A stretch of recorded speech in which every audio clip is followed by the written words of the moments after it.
산림청 통계에 따르면 전국적으로 매년 20만 헥타르가 넘는 숲 가꾸기 사업이 진행되고 있습니다. 숲의 연령과 상태에 따라 가지치기, 속가배기 등을 해주는 건데 숲 밀도를 낮춰 산불 같은 재해를 예방하는 효과가 있습니다.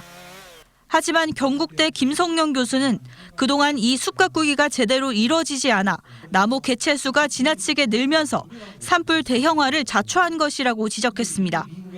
지난 2022년 밀양 산불 때도 전체 피해지 가운데 숲 가꾸기가 진행된 곳은 4.5%에 불과했습니다.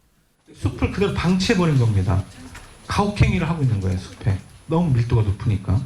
그럼 우리 산림청에서 755만 헥타르의 숲 가꾸기를 진행했다는데 실제 현장은 아니라는 거죠. 근데 이곳이 국유림이 아니라 대부분이 다 사유림입니다. 산주 동의 때문에 이루어지지 않는 것은 아닌지. 이런 종합적인 진단이 좀 필요하다는 거죠. 근본적인 숲 관리 기술을 개선해 산불 피해를 최소화할 수 있는 숲으로 체질 개선을 해야 한다는 겁니다. 이를 위해 학계에서는 새로운 산림 관리 기술을 도입하기 위한 시도도 이어지고 있습니다. 전산 유체 역학과 인공지능 기술을 기반으로 3차원 가상 공간의 나무 높이와 밀도까지 실제 산림 환경을 그대로 구현해 모의 실험을 합니다. 온도와 습도, 풍속 등 여러 조건에 따라 산불이 어떻게 건물 피해를 입히는지 또 어떻게 대비하면 되는지 예측의 정확도를 높이는 게 앞으로의 목표입니다.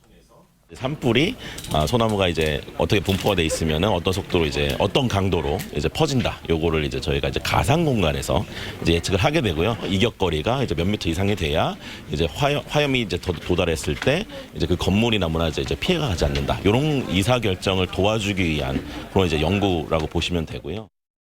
이번 대형 산불로 소실된 약 10만 헥타르의 산림을 어떻게 복원해야 할 것인지에 대한 논의도 이어졌습니다.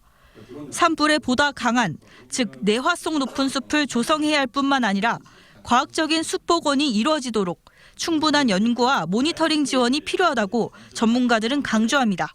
우리나라가 사유림이 좀 많다 보니까 과연 지역 주민과 산주들에게 좀 불러서 될 수 있는 복원 방법이 무엇인가에 대한 고민을 좀 해볼 필요가 있을 것 같습니다.